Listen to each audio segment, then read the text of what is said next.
There may be new rules of the road when it comes to trade. Representatives of the US, Canada, and Mexico are meeting to renegotiate the North American Free Trade Agreement, otherwise known as NAFTA, and that could impact products we use and consume every single day.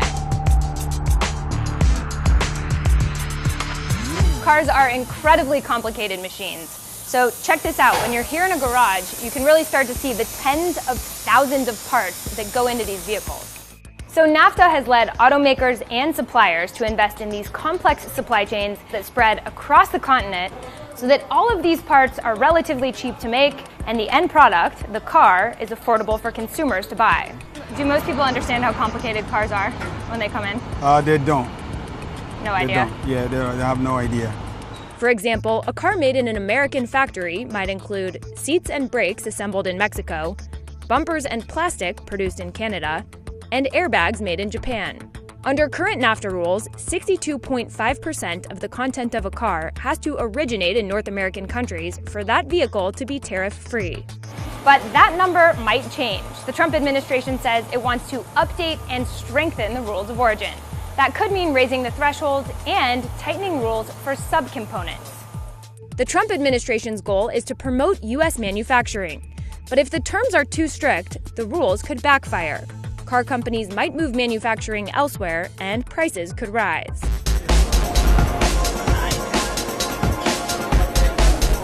So what about your lunch? NAFTA has actually helped make foods relatively affordable, available, and pretty easy to buy. This top-rated restaurant buys its ingredients all over the continent. Avocados are mainly sourced from Michoacan, same as the limes. Our tomato comes from Baja California, San Quintin.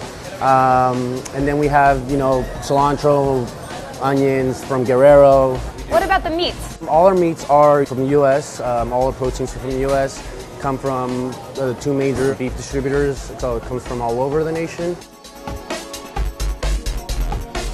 These tacos are a perfect example of how interconnected the North American agriculture and dairy industries are. The U.S. imported $10.5 billion worth of fruits and vegetables from Mexico last year. That includes more than 80% of our avocados and roughly one-third of our tomatoes. Alternatively, Mexico imports more American corn than any other country, totaling $2.6 billion in 2016. And while the U.S. is a top producer of pork, beef, and chicken, we also import $2.2 billion worth of red meats from Canada and $1.5 billion worth of live animals. And then there's dairy, a point of contention between the countries, especially given Canada's long-standing rules to support prices for domestic dairy farmers and keep imports at bay. Farmers, ranchers, producers, and restaurant owners will be watching NAFTA negotiations closely. They fear that protectionist trade policies would make it more expensive to produce products. Then there are your clothes. A National Retail Federation spokesman said, Americans don't make clothes, they make the market for clothes. Take this shirt, for example. The tag says, made in the USA with imported materials. That's code for garments are complicated. Just like with autos, NAFTA sets rules of origin for apparel and textile. There's a basic rule known as yarn forward, meaning that in order to be tariff-free, a garment has to originate in North America from the yarn forward.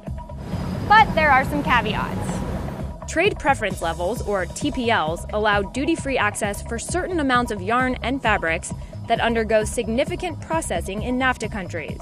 And the rules aren't as strict for fabrics that are in short supply in North America, like silk and linen. The apparel and textile industry has cautioned the administration against tightening those kind of rules.